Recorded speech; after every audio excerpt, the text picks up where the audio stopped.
Chalakudy indoor stadium compound അനധികൃത പാർക്കിങ്ങിന്റെയും സാമൂഹ്യ വിരുദ്ധരുടെയും കേന്ദ്രമായി മാറുന്നു.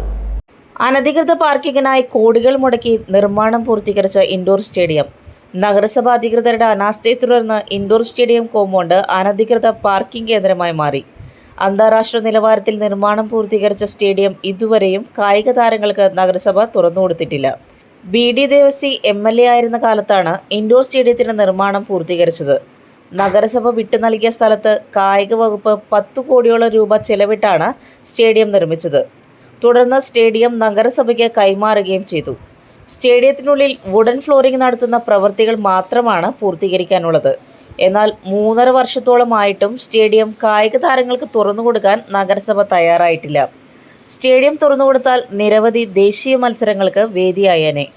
ബൈബിൾ കൺവെൻഷനുകൾക്കും എക്സിബിഷനുകൾക്കും ഇൻഡോർ സ്റ്റേഡിയം വാടകയ്ക്ക് നൽകുന്ന പ്രവൃത്തികൾ മാത്രമാണ് ഇപ്പോൾ നടക്കുന്നത്.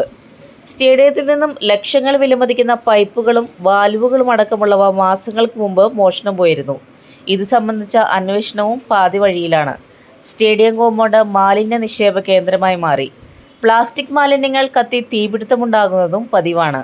മാലിന്യങ്ങൾ ചീഞ്ഞഴിഞ്ഞുള്ള ദുർഗന്ധവും നാട്ടുകാർക്കും സമീപ സ്ഥാപനങ്ങളിലെ ജീവനക്കാർക്കും ദുരിതമാകുന്നുണ്ട്.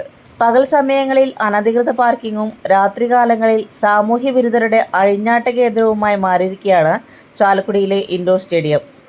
Channel 7 news, Chalakudy.